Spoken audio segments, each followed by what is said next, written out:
So guys, nandito tayo ngayon sa tulay ng Binyan, Laguna. Dito sa may malapit sa La Consolacion College, na kung saan itong ilog na to ay medyo mataas na rin, no? Sobrang malaki na yung tubig dito. At sabi kagabi ng mga residente na nandito, kapag nagpatuloy pa itong pag-ulan na to sa maghapon, ay posibleng umapaw itong ilog na to. So tingnan natin kung anong level niya ngayon. Dito natin malalaman kung ano yung level na nitong ilog na to. So sa ngayon ay nasa level 2 kung makikita ninyo, o ibaba, nasa ibaba ng level 2. Ayun o, yung taas ng tubig.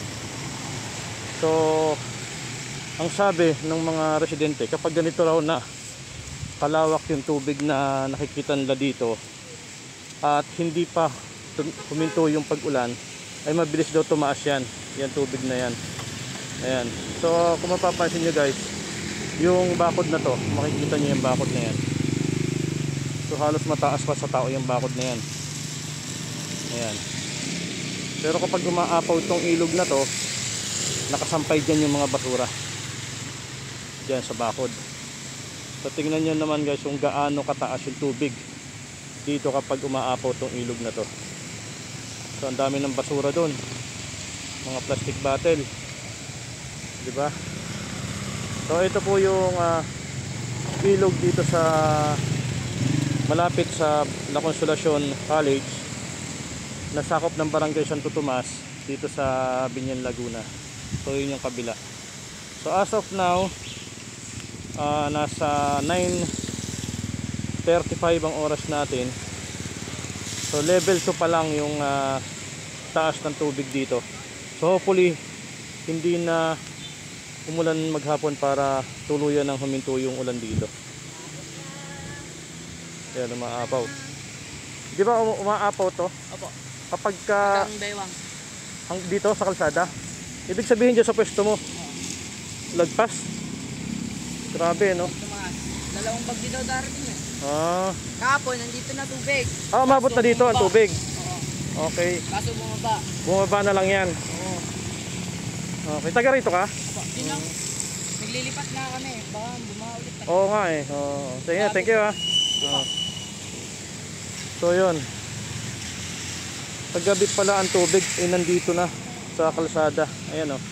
Nandito na ang tubig kagabi. So ngayon bumaba na lang pala ulit to, na may posibilidad na tumaas ulit dahil nga hanggang ngayon ay nagpapatuloy pa rin yung pag-ulan dito sa ating kinaroroonan, no? So kaninang madaling araw napakalakas ng ulan.